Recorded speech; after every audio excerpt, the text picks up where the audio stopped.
Before we kick things off today, I want to tell you all about something special that's being done by House of Pain. And to help me with this announcement, I have something with me, and what I have here appears to be a tiny rifle case. And the reason it appears to be a tiny rifle case is because that's exactly what it is. But in this instance, the tiny rifle case does not contain a tiny rifle. Rather, it contains a pen.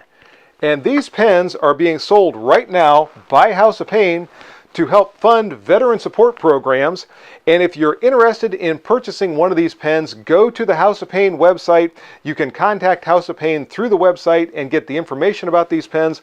This one is the Antique Pewter and Purple Heart pen. And if you look very closely on here, I'll see if I can find it for you. There is the silhouette of a person in uniform saluting. Again, all the proceeds from these sales are going to fund those veteran support programs. So if you want to help our veterans, there's an easy way to do it. You can purchase a pen just like this. I bought this one myself. It cost about $50. But again, it's not that you're purchasing the pen. The pens are cool, but the money is going for a very good cause. So with all that said, now let's get on with today's video. Hi folks, HR Funk here. Welcome to part 3 of my evaluation of the Stingray Stingray pistol. And this is not going to be so much an evaluation in this installment as it's going to be a comparison between the Stingray and another similar handgun from a company that's well known for its 1911s, and that's Springfield Armory. And the pistol is going to be the Springfield Armory Ronin, which I have here. And these are very similar pistols. Both of them are commander-sized 1911 style handguns. Both of them have lightweight aluminum frames. They are intended for carry. Both of them are chambered for the 9mm cartridge. And some of you might be saying, well, this is kind of a Ford-Chevy type of comparison because it's probably going to come down to which brand a particular purchaser decides they like better, except the Ronin from Springfield Armory has an MSRP of over $900. In fact, I just looked a little while ago on the website. The current MSRP for the Springfield Armory Ronin is $917, whereas the MSRP for the Stingray is $620. So there's almost exactly $300 difference in the MSRP between these two handguns. And what I want to look at in this video is if there is actually $300 worth of difference in build quality and performance with the Ronin as opposed to what you get with the Stingray. And what I'm going to be doing in this video is a very detailed side-by-side comparison of the various features and characteristics of these two handguns. We're also going to head out to the range and put them head-to-head in an accuracy competition. And I'm going to be doing a detailed disassembly of both pistols and taking a look at their individual components and build quality. So this is not going to be a short video, folks, but it's winter outside, it's cold, so take a couple of seconds and get yourself a fresh cup of coffee, pop some popcorn, or do whatever it takes to get settled in, because we're going to do a deep dive on these two handguns and see which one of them gives you the most for your money. And here are our two contestants side by side, folks. On the right is the Springfield Armory Ronin. On the left is the Stingray. And as I said in the opening, these are very similar handguns. Both of them are commander-sized 1911 style pistols. Both of them are chambered for the 9mm cartridge. Both of them have lightweight aluminum alloy frames. Both of them come with 9-round magazines, but the Stingray comes with 2 9-round magazines, whereas the Springfield Armory comes with just 1. Both of these handguns also are two-tone in their finish, which you can see here. The Ronin operator has the silver anodizing on the alloy frame and a polished slide, or at least the sides of the slide are polished, with a matte bluing on the top to keep down any sort of glare, whereas the Stingray has a little bit more of a business-like finish to it. The matte bluing on the slide goes all the way around. There are no polished areas on the Stingray, and the aluminum alloy slide on the Stingray is finished with a gray-green Cerakote.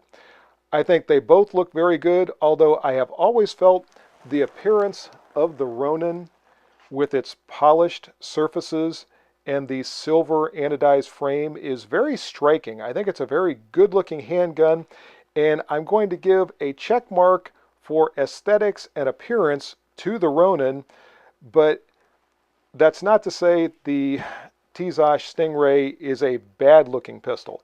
It just, as I said, has more of a business-like look to it. And I am going to keep track of these check marks, by the way, so when I get all the way done with this comparison, I can see which handgun has the most check marks in the most categories. But for appearance, I'm going to give that to the Ronin operator, but I'm also going to give a check mark to the Tizosh Stingray for including 2 magazines, whereas the Ronin operator only comes with 1. Next, let's compare sights. The Ronin operator has a 3-dot system for sights. The rear sight, as you can see here, has 2 white dots. It also has a serrated face to keep down on glare. The front sight is a fiber optic which picks up light and more or less glows in bright daylight, and I'm trying to focus that in, and for some reason my camera, as usual, does not want to cooperate. In any case, the sights on the Ronin are very functional. That front sight glowing is quick to pick up in bright daylight. Obviously in low light it does not make nearly so much difference. And switching to the Stingray, we can see it uses more of a traditional 3-dot system. The front sight on the Stingray is just a painted white dot. But again, in good light, there's no problem picking this up. By the way, there's a lot of people these days who are talking about how much they don't like dots on the rear sight. I don't get that. I've been using 3-dot sights like this for decades. A couple of decades ago, in fact, this was the industry standard, and I'm not sure why all of a sudden people have decided they don't like dots on the rear sight. But that's neither here nor there. They work fine for me. Both of these sights work very well. I'm going to give a check mark for sights to the Ronin, however, just because of that serrated rear and fiber optic front. That's a little bit more high quality sight than we're getting with the Stingray, although it's a pretty small check mark. By the way, both pistols have both front and rear sights dovetailed into the slide, so there's no problem making windage adjustments if necessary. Also, the Ronin, as you see here, has the most important aspect of all, that being the quote-unquote tactical rear sight that you can use to cycle the slide if for one reason or another one of your hands is disabled. In any case, as I said, a check mark for sights goes to the Ronin. And on we go. Next, let's talk about slide serrations. Both of these handguns have only rear slide cocking serrations. The Stingray uses the fish scale type scallops that you can see there, and I really like these. I like the way they look. I like the fact that they give your hand a little bit more traction when you grasp them than standard cocking serrations, so I like that feature of the Stingray quite a bit. The Ronin uses more standard slide serrations, although these are wider and deeper than a GI style 1911. So there's really no problem cocking while using those serrations. But of the two, I really prefer those on the Stingray that you can see here again. So a check mark for slide serrations goes to the Stingray. Next up is the thumb safety. The Stingray uses an ambi thumb safety that you can see here, and it is very easy to actuate with either thumb, as you might expect. One of the things that I mentioned in a previous video that I really like about this particular ambi safety is that when I take the safety off to fire the pistol, the offside lever is not pushing down against my trigger finger.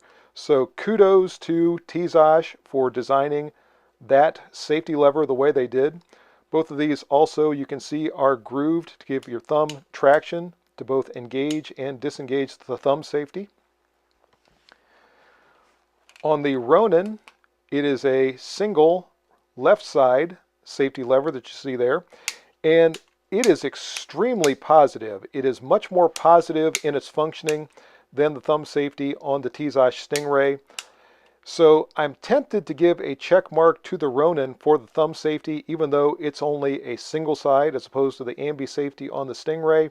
But there's something also I don't care for with this safety, and I talked about this in a previous video, and that is if I try to rest my thumb on top of the thumb safety, it is wide enough and high enough that it pulls my palm away from the grip safety and sometimes makes it, as you see here, all but impossible to squeeze. In fact, it is impossible, and I'm trying to force that grip safety in as best I can, and I can't even get it to disengage in order to fire the pistol. Whereas the safety levers on the Stingray do not cause me that problem at all. So again, this is a well-designed component from Tizage, and they've also obviously tuned the grip safety very well. So a check mark for the thumb safety is going to go to the Stingray. Next, let's look at the hammers. Both handguns have skeletonized hammers, as you see here, which at least in theory increases lock time and helps with accuracy. I don't know if that's ever been tested and proven, but that's the idea behind it. And I would say that this is a wash, although as we'll discuss later on when I do the detailed strip, there is some difference, or there are some differences, I should say, between these hammers. But for now at least, neither handgun gets a check mark for the hammer. The grip safety on both handguns are similar. This is a stainless steel grip safety on the Ronin, whereas the grip safety on the Stingray is aluminum, just like the rest of the frame. And both of them have the so-called memory bump here to help alleviate that problem I was talking about a little while ago with not being able to disengage the thumb safety. Both of them have the upswept quote-unquote beaver tail to protect the shooter from any sort of hammer bite. So I think also for now I'm going to give no check mark for either handgun for the grip safety. Also, the slide stop on both pistols are the GI style. Both of them are grooved on top to help with disengaging the slide stop. So again, this is a tie, so no check mark to either handgun for the slide stop. Triggers. Both handguns use a 3-hole lightened trigger. The Stingray has a trigger made of aluminum, as you see here, whereas the Ronin has a plastic trigger. And because of that difference, I think for a handgun that costs $300 more, this should have some sort of a metal trigger. I'm not really commenting on the pull quality. In fact, the trigger pull between these two handguns is very, very similar. When I tested the Ronin, I think it averaged for 3 pulls 5 pounds, 6 ounces, if I remember correctly. And I think the Stingray averaged 5 pounds, 4 ounces. I'm not sure if my trigger finger, even as much shooting as I've done, can tell the difference between 2 ounces in trigger pull weight. So they are very, very similar. They both break very cleanly. So I'm going to give a check mark to the Stingray because of the metal trigger as opposed to the plastic trigger. But as far as pull quality goes, they are very, very similar. Mainspring housing. The mainspring housing on the Ronin is nicely checkered, and that actually grips your hand as you're shooting. I can feel that against my palm to help with a little bit the controllability of this handgun. Not that it's uncontrollable since it's a 9mm. Whereas the mainspring housing on the Stingray is smooth. So nothing there to aid with traction. Obviously this is the bobtail style. I'll talk about that in a moment. But in terms of mainspring housing, because of the checkering, I'm going to give this check mark to the Ronin. Neither handgun has checkering, grooves, or anything else on the front strap, so that's going to be a no check mark for either one. If you notice, however, though, and I'll try to get this so the light is cooperating, you can see it, the Stingray is relieved at the rear of the trigger guard to help the shooter get a higher grip to help with controllability, whereas the Ronin has nothing of the sort there. So I'm going to give a check mark for grip ergonomics to the Stingray for that feature. Both handguns have a beveled magazine well. You can see here on the Stingray, and also with the Ronin, you can see it has a similar feature. So this is another feature that is a tie, and there's going to be no check mark for either handgun. When it comes to weight, once again, these handguns are very similar. Unloaded, if I remember correctly, the Stingray weighs 30.3 ounces with an unloaded magazine installed. The Ronin weighs 30.6 ounces with an unloaded magazine installed. So very, very similar. Again, if you're carrying either one of these, I don't think you're going to notice a difference in weight. The other dimensions, length, thickness, height, etc., is all very, very similar. So much so that once again, I just don't think there's enough difference between these two handguns that anyone's ever going to notice. Once again, the Stingray does have the bobtail grip profile. And this is something that some shooters are very much going to like, other shooters are not going to like. And I hesitate to give a check mark either way because this is so much of an individual preference one way or the other. So for that reason, I don't think I'm going to award a check mark for the grip profile of the Stingray. Although there are some folks that are going to believe that that makes it a little bit more concealable. Here's another feature that some shooters are really going to prefer, other shooters are going to be somewhat ambivalent when it comes to this. And that is the fact that the slide stop pin on the right side of the frame of the Stingray is inset down into the frame to help prevent it from being inadvertently pressed, particularly for a left-handed shooter during the slide cycling when this could impair functioning. Now, I have never ever experienced that with a 1911. Obviously, I'm not a left-handed shooter, and I've never had a situation where somehow there was pressure against the pin, which is exposed, as you see here on the Ronin. But this is a feature that's being incorporated more and more into the tactical 1911s, and it's one that's incorporated into the Stingray. So I do think I'm going to give a check mark for that, largely just for attention to detail as much as anything else. And I think the last feature I'll discuss are the grips. The grips on the Ronin are wood, and they have this half checkered, half smooth pattern. Again, I think they look very, very good. This entire package, just as I said earlier, looks striking. These are also thin grip panels that you can see there. In fact, the bushings underneath are also shorter than standard 1911 bushings to allow this to be a very thin grip profile. Conversely, the Tizash has what they call starburst grips that you can see here that are a little thicker, and when it comes to actually aiding with controllability, these grips do a little bit more to keep the handgun stable in your grasp as opposed to the thin grip panels that are on the Ronin. Now this is offset largely by this checkering that I talked about on the mainspring housing. But if I'm focusing just on grips, the Stingray is going to get a check mark for the grips because of that added traction. So here are the standings at this point, folks. The Ronin has check marks for appearance, sights, and mainspring housing checkering.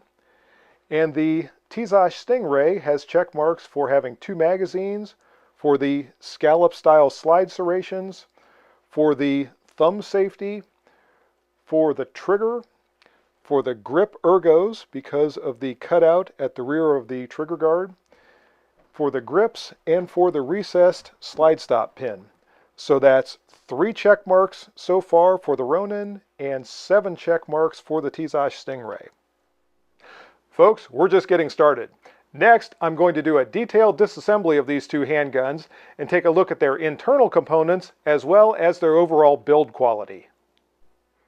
So we'll kick this off with a look at the internals of the Ronin, and I'm just going to more or less start at the back of the handgun and work my way forward. And we'll take a look at the hammer first. And the hammer, when we look on this side, does have casting numbers, and it does appear to be a cast part. And the hammer strut is a MIM part that we can see there. The grip safety, and I've shown this before, is definitely a cast part. You can see that there, and we don't have to look at it too much at all to verify the type of construction used in that particular component.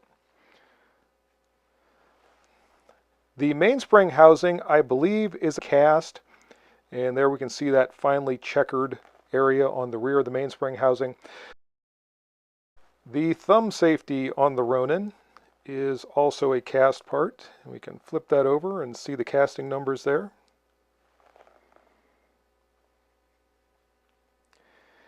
It appears that both the sear that you can see here and the disconnector are both MIM parts, and I'll try to get that so you can see those casting marks on there.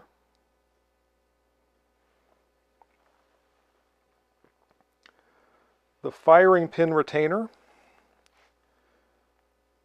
is also a MIM part, or at least a cast part.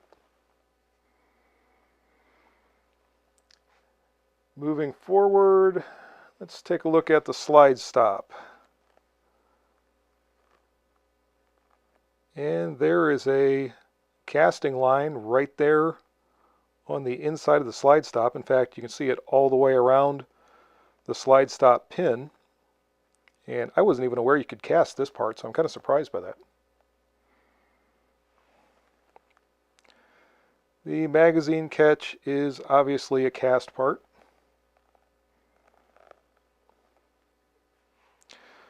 The trigger is obviously steel in the rear, but the front portion of the trigger is plastic.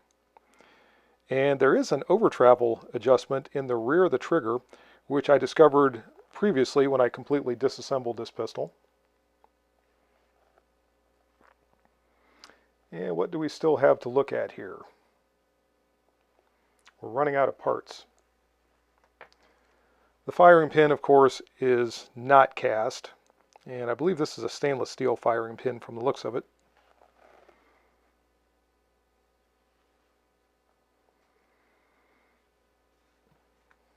The barrel bushing, I'm fairly certain, is a machined part. Again, I think this is another one of those parts that you can't really cast, or at least I'd be surprised if you could.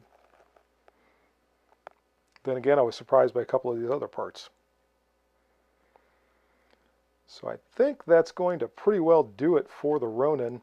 A couple of people have mentioned on the Tizosh pistols that they believe the recoil spring guide is a MIM part or a cast part, and on the Ronin this appears to be machined. I don't see any evidence of that being a cast part.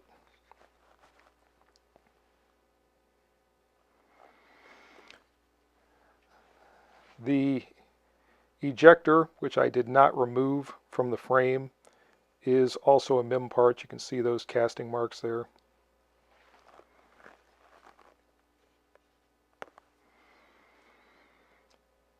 And I think that's pretty much it for the Ronin. Now let's shift gears and take a look at the Tizosh Stingray. Folks, before we get to the Stingray, there's one last point that I want to make about the use of cast and MIM parts in the Ronin.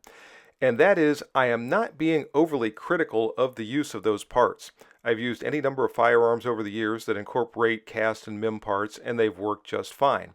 However, the use of those techniques in the manufacture of those various components is less expensive than forging and machining those parts. So because of that, I'm a little curious as to the difference in MSRP being nearly $300 more for the Ronin as opposed to the Stingray. So now let's take a look at the Stingray and see how the internal components of it compare to those of the Ronin. So here we go, same exercise with the Stingray. And once again, I'll start with the hammer and hammer strut. And hopefully my focus will cooperate here. And the hammer, by all appearances on the Stingray, is a machined part, as is the hammer strut. There is no evidence of either one of those parts being cast. The grip safety Also appears to be a machined part, although it is machined aluminum. It's nice and light. And that's pretty much the same for the mainspring housing. This appears to be a machined part, but it is also machined from aluminum to help keep down on that weight. The ambi thumb safety.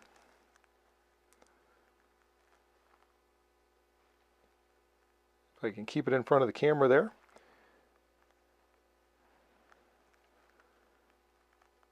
By all appearances is a machine part. No evidence of casting marks in the thumb safety at all.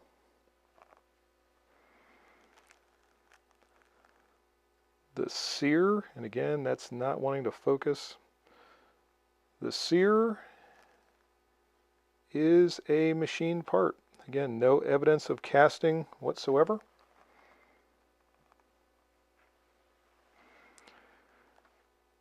And that is the same with the disconnector.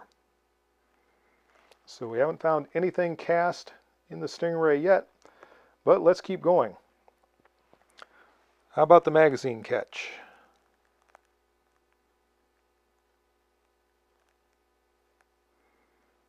Nothing there to suggest that it's cast. Slide stop, no cast markings like we saw on the Ronin. So that, by all appearances, is machined. The trigger has the same steel bow, but the trigger itself is machined aluminum, so it's not plastic. It does not have an over travel adjustment for anybody that might be interested in that. The firing pin for the Stingray has this odd greenish color. I believe this is titanium, but it seems to have a greenish coating. I'm not sure what that is, but it is a nice light firing pin. Let's take a look at that recoil spring guide that some folks have asked about. And no, I don't see any sign of this being a cast part. I think one part that I forgot to look at on the Ronin, and I'll grab it here momentarily, is the barrel link. And I don't see any evidence that the barrel link on the Stingray is MIM. And I'll reach over here and grab the barrel from the Ronin.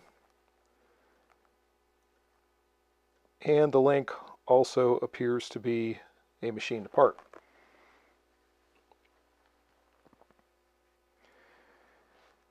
Okay, oh, and the ejector for the Stingray is also a machined part.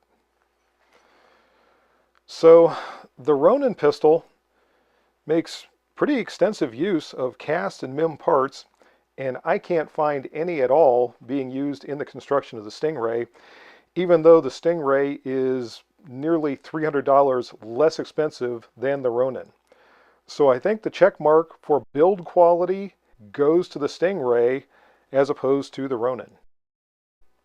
When I reviewed the video, folks, it looked like I missed one part of the Stingray, and that is the firing pin retainer that you can see here. And by all appearances, it is also a machined part. So I cannot find any MIM or cast parts in the Stingray at all, whereas the Ronin makes pretty extensive use of those type of components.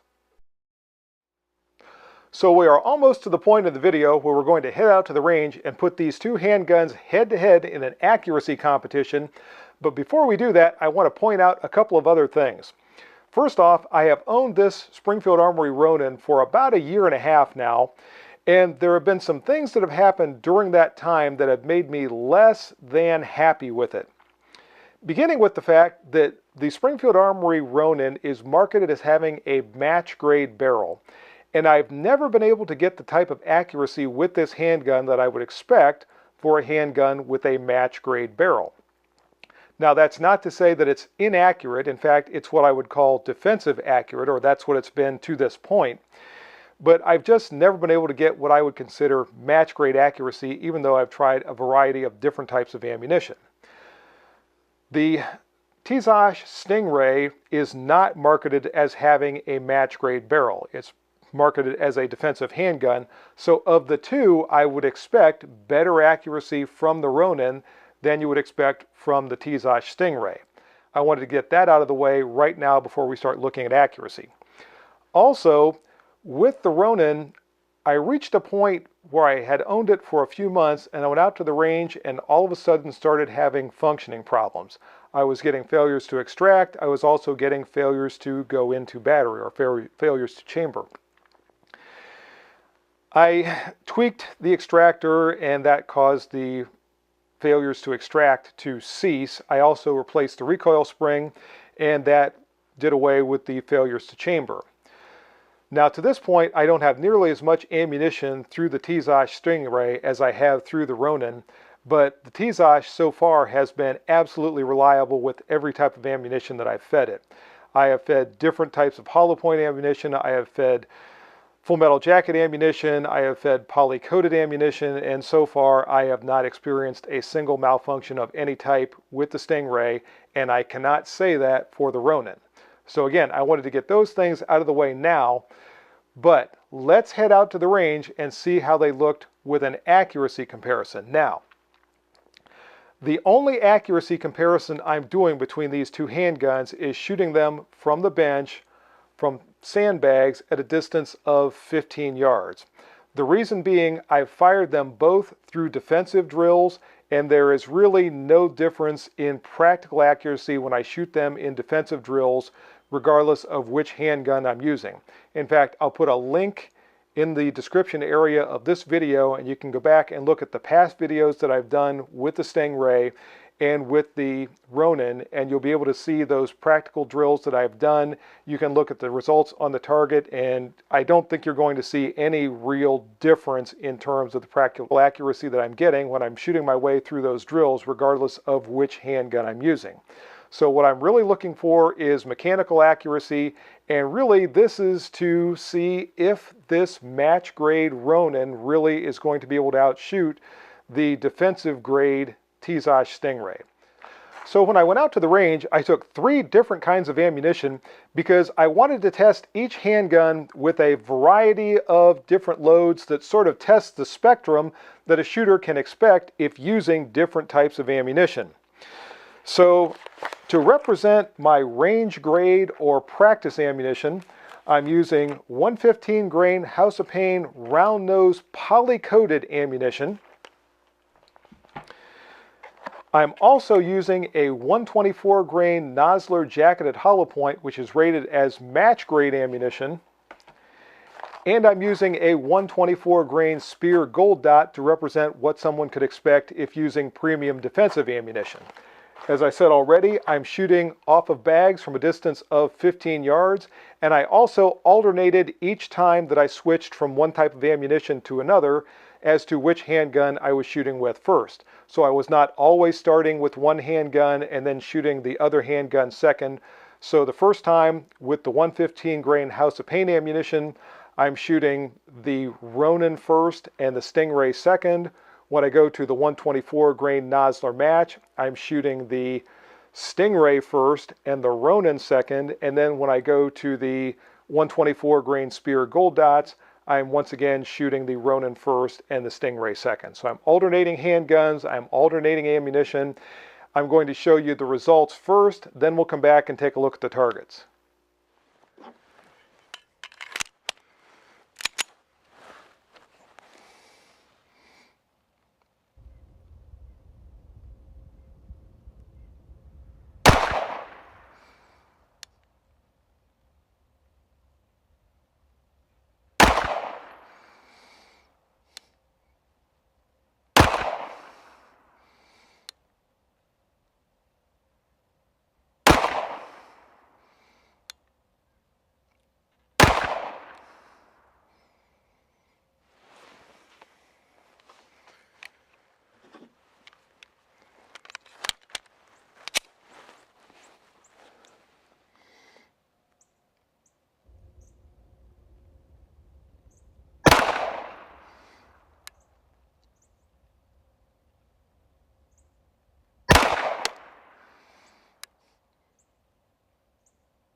So the results with the 115 grain round nose poly-coated House of Pain ammunition were very, very close.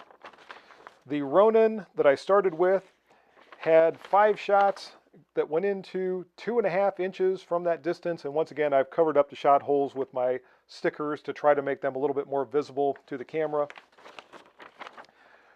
With the Tizosh Stingray, those 5 shots with that ammunition went into a group size of 2.25 inches. So the Stingray won the accuracy test with the practice ammunition by 1/4 inch from that distance of 15 yards. But this is extremely close. If I was to shoot this drill over again, it's entirely possible that these two handguns would change positions. But once again, keep in mind, the Ronin has an advertised match grade barrel. The Stingray does not. So really, I think this is pretty significant that the Stingray outshot the Ronin with that same ammunition from that distance of 15 yards. But on we go. Next up is the match grade ammunition with the 124 grain Nosler, and here's how that went.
So as you saw, with the 124 grain Nosler ammo, I started out with the Stingray, and it put 5 shots into 2 inches this time around.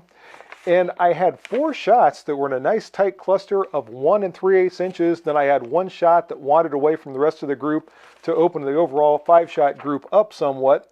So not bad accuracy with the Stingray from that distance. But the group that I fired with the Ronin, this is really the first time I think that I shot a 5-shot group with that pistol that looked like it was fired from a handgun with a match grade barrel. Those 5 shots went into 1 1/8 inches, and the best 4 are in an even 1 inch from that distance of 15 yards. So a very impressive group from the Ronin that time around. It obviously won that stage. And something interesting with that 124 grain Nosler, with both handguns, the groups are off to the left. So I thought that was kind of surprising. I didn't notice it with either of the other 2 types of ammunition, but it was definitely there with the 124 grain Nosler. So last, we're going to take a look at the defensive ammunition with the 124 grain Spear Gold Dots, and here's what it looked like.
So wow, this accuracy contest came down to the wire.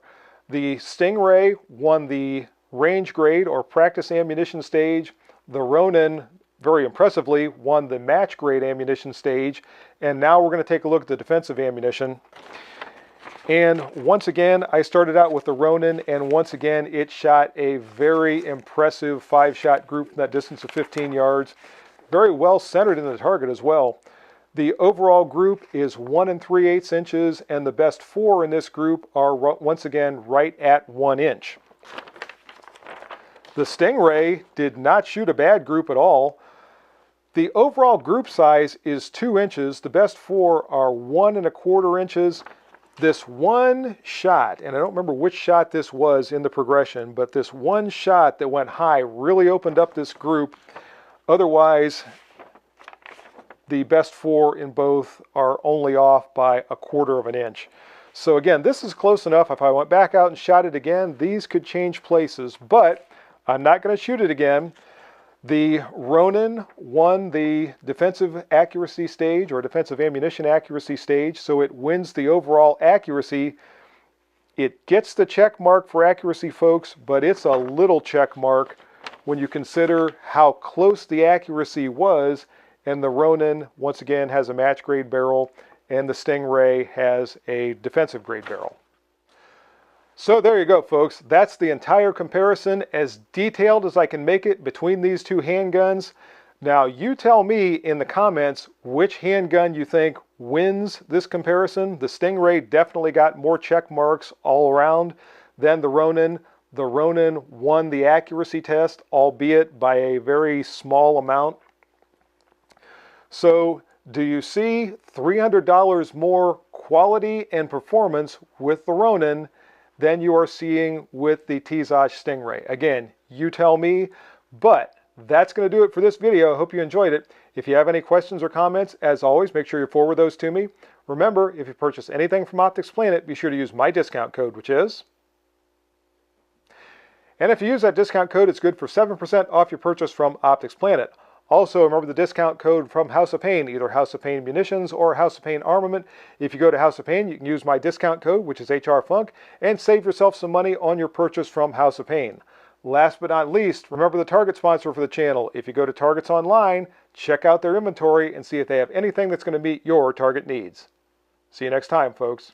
And until then, good shooting. Bye-bye.